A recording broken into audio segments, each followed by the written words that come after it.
This is the PressBox High School Football Show with Booker Corrigan and legendary former McDonough coach Dom Damico. The guys look over everything going on in the world of high school football, both at the private school and public school level. Now, here's Booker Corrigan. Hey now! Great weekend that happened, and we got a great setup for things coming forward. This is the PressBox High School Football Show coming to you from the live Casino Hotel studio. Great day. I got my man Luke Jackson helping us with all the knobs, and, of course, Dom Damico doing all the research and the hard lifting. I'm just here to help. I'm Booker Corrigan. Let's get into, first of all, happy birthday to Big Frank Kelly. 80 years old today, and we're going to talk about parenting, and he's a guy who has done an amazing job of bringing a lot of good into the world. He dedicates a lot of his time and energies towards the Helping Up mission, which is something very near and dear to me. So happy birthday to Big Frank. Love you, buddy. Coach, we've been doing some parenting segments. We've been doing some advice segments, some recruiting segments. Today, we want to talk about some structure. Help us understand how parents can really still save their high school students' academic year. Yeah, well, I think it's important for a parent to set up at home, after school, structured academic time. I don't know how many times I've heard it either from my daughter when she went through high school, or my nephew now when I go back to Philly and he's at Haverford School, where I don't have any homework today. I don't have anything to do. Well, I think if you just parents create a time, 6 to 7:30, whatever it may be, hour, 2 hours, hour and a half, and if there's truly no school homework, create some sort of a reading club where maybe you and your son read the same book and discuss it. Just get him connected to, allotting some time to academics. That way, when he goes to college and that work really piles on, they're used to having that time committed in their day after school, around in the classroom, and it'll be easier for them. Like the kids at Franklin, I was really proud today. I kind of went into Franklin to poke my nose in there, and there was a bunch of senior football players sitting around and say, hey, Coach, hey, can you come back after your podcast, and can we learn some more football? We want to sit down, put the plan for Damascus on the board. So it shows me it's really rewarding to watch high school kids get the process.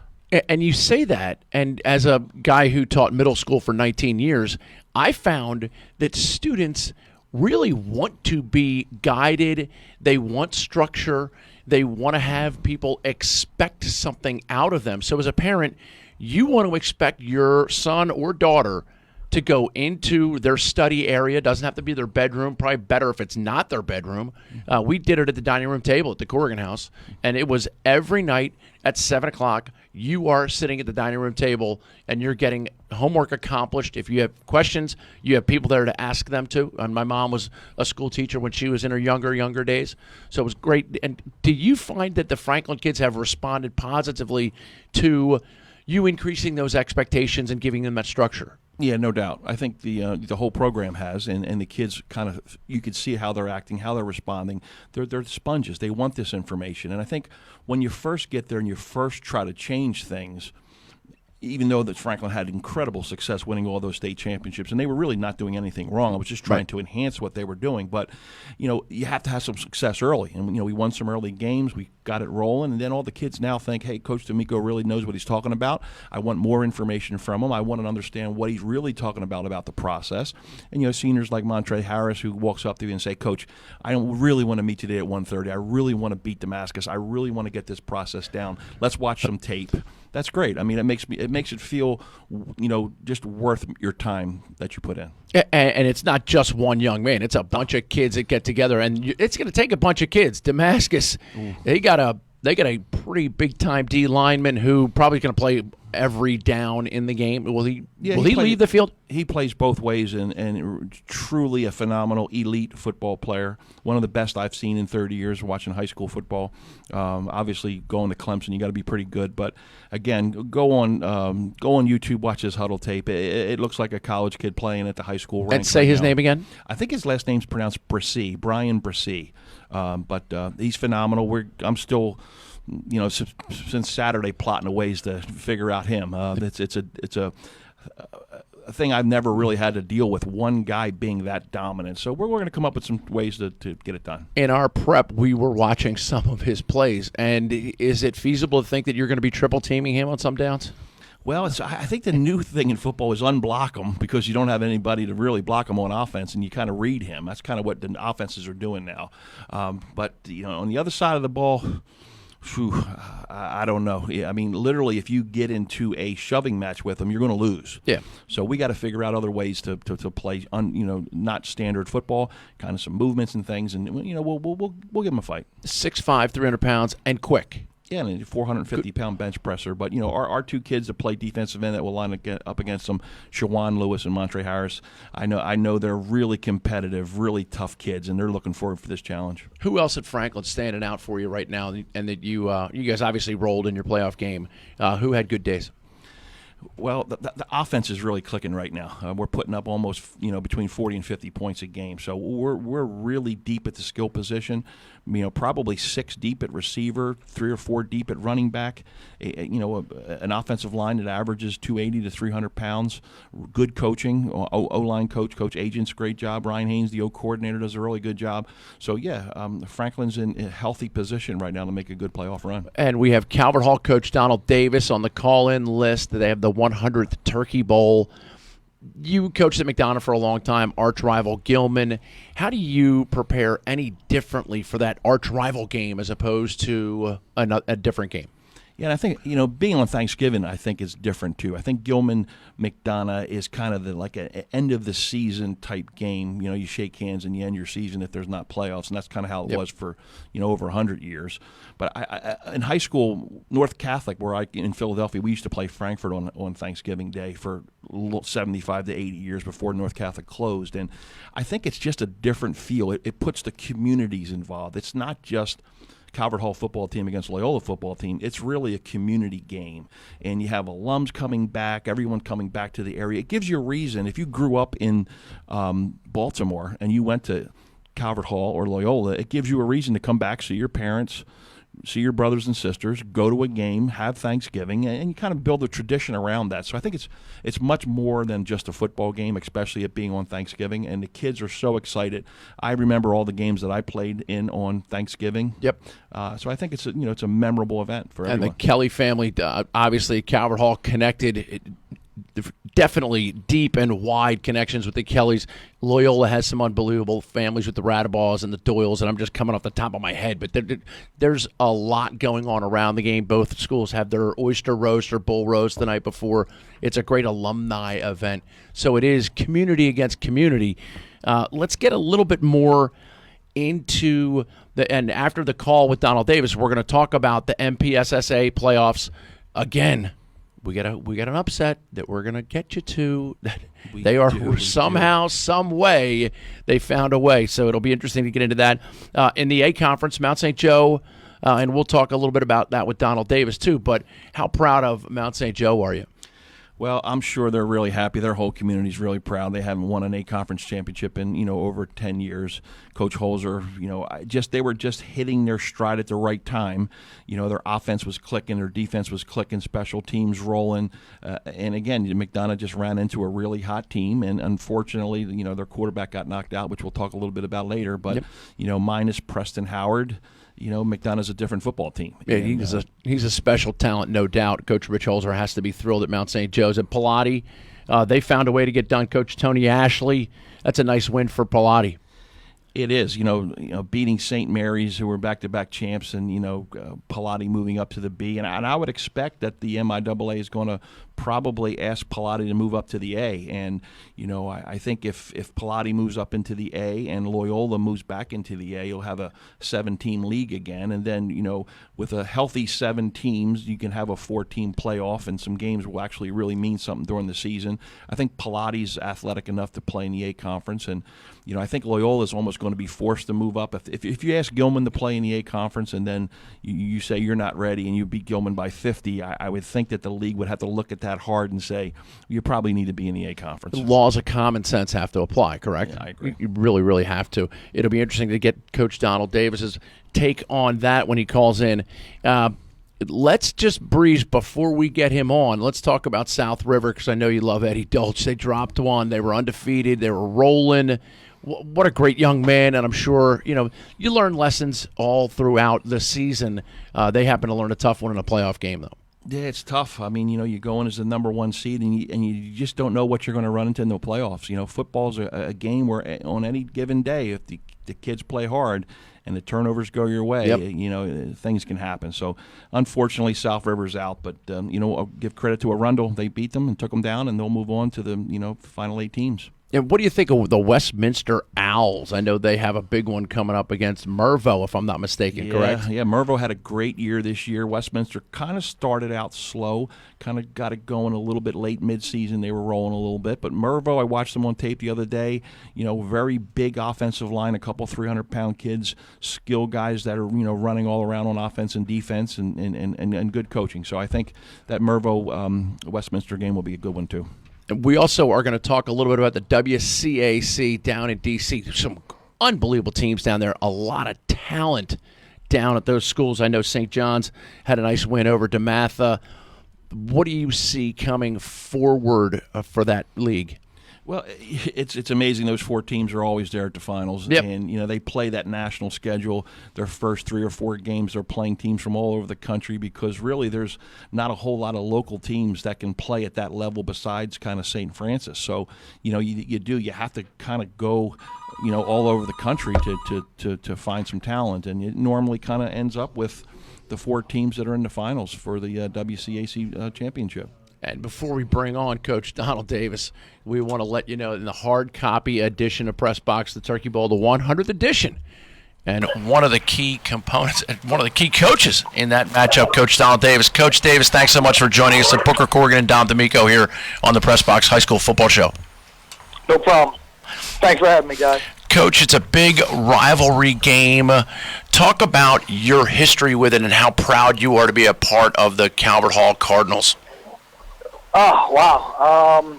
I grew up, following the Calvert Hall, Loyola, and City Poly games on Thanksgiving, really all my life, as far back as I can remember. Then obviously in middle school going to the game and, being a kid that ended up going to Calvert Hall, playing in the game for 3 years, during my 4 years at Calvert Hall, and then coming back in 2007 as a coach and having a son that played in the game. So I've been a part of the game probably on pretty much every angle of it. So it's a blessing right now to just be the shepherd of the program.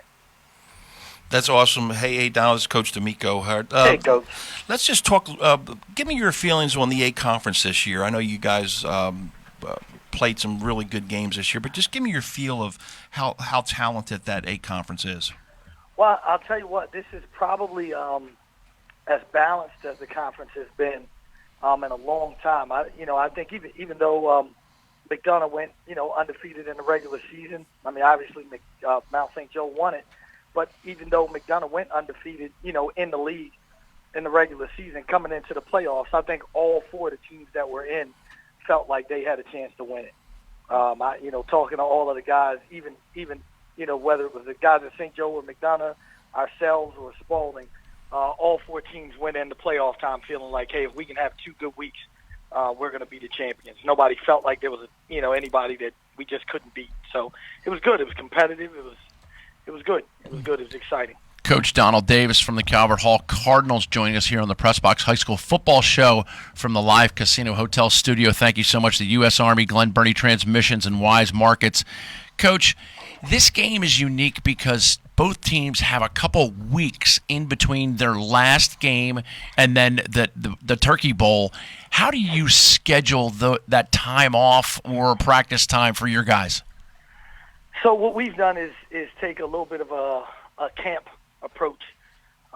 You obviously have an opportunity to reinvent yourself, but for us, we just felt like getting back to the basics was going to be probably the best course of action for us. So, we've gone back to really just our camp roots, the same way you would in summer camp in the beginning of the season, is look at, here are the things we're going to work on, small individual skills for us that we're going to work to improve each day, and slowly but surely we're going to build that game plan.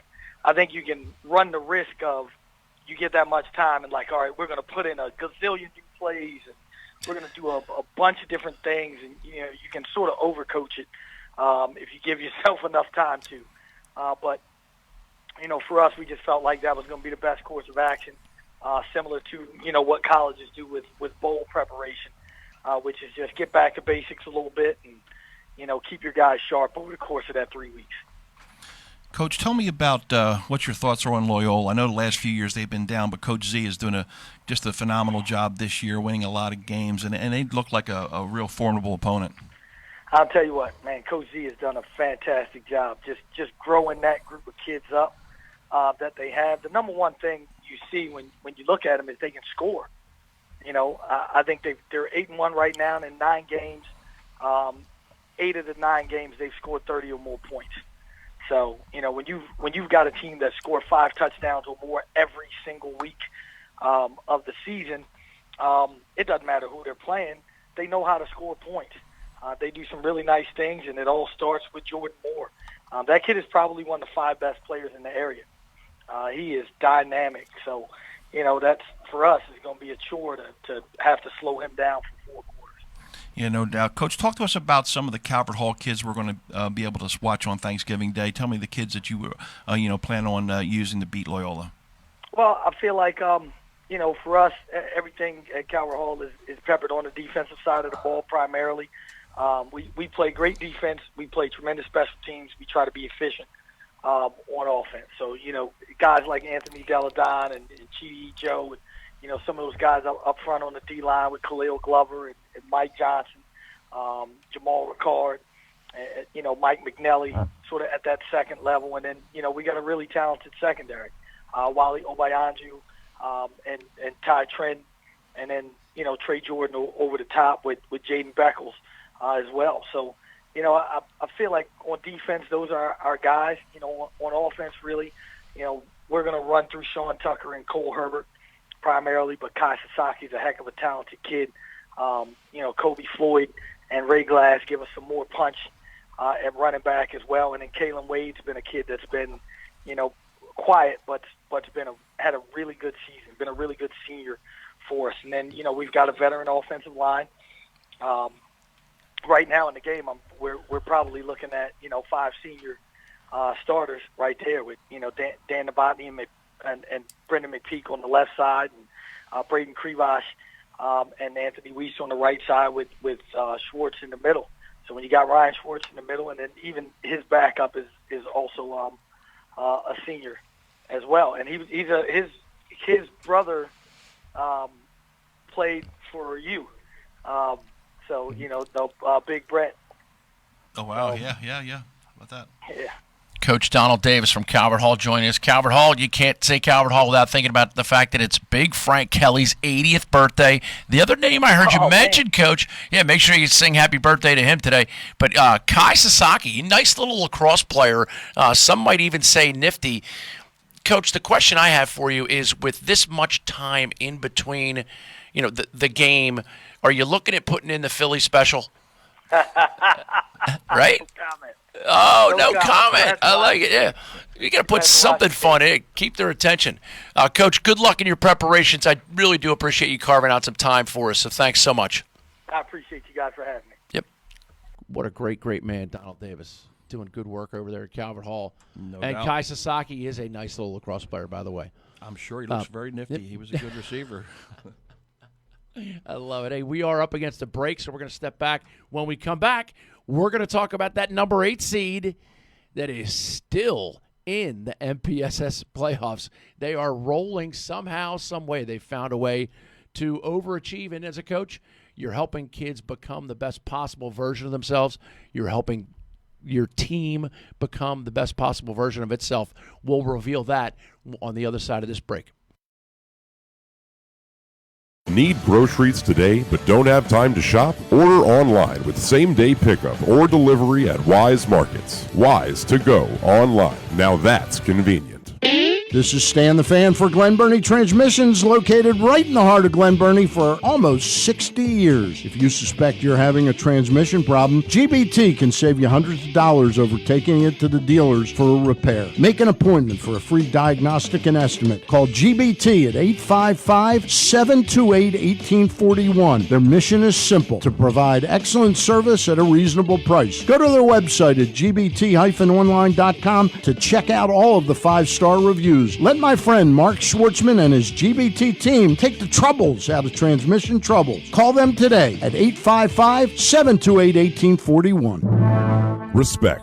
It's more than a word. In the U.S. Army, it is one of our core values, earned through selfless service to our nation and making a difference both at home and abroad. On the Army team, respect is earned daily. And now, in addition to earning respect, you may earn up to $40,000 in bonuses if you qualify. To learn more, visit goarmy.com/bonus or call 1-800-USA-ARMY, paid for by the U.S. Army.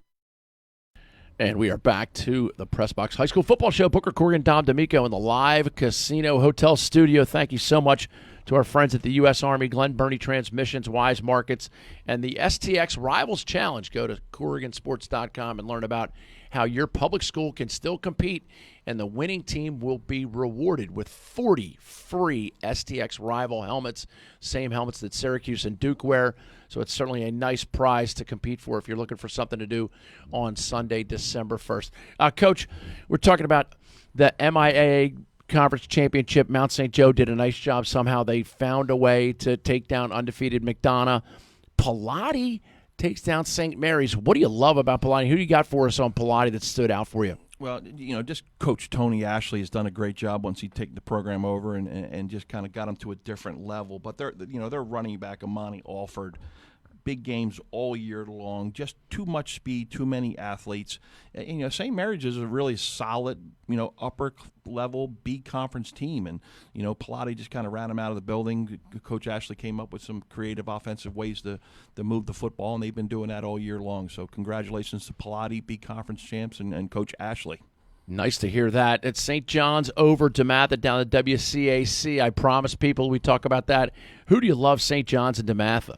Oh, gosh, St. John's. These teams down there have 3 and 4 losses, and people think, well, they're not having a great year. But you're losing to the top 5 teams in the country, and then all of a sudden you get back to your WCAC games, and it's just they're just wars, to be honest. So again, St. John's just a great team. Just got to jump 17-0 out on DeMatha. DeMatha really couldn't make that back up. There was an injury in the game, a serious injury where a kid they really had to stop the game for a long time, which really affected the emotions of both teams. Sure. It's hard to watch a young man lay down like that on the ground and get carted off and to regain the game. And at that time, St. John's was already up 17-0. So that emotional swing was, I think, tough for both teams to come back from. And you ask high school kids to handle that. NFL players don't handle that well when somebody gets carted off after a serious injury. So it's certainly a lot to ask of a young man who's still in high school. It does. It's really a difficult thing to do.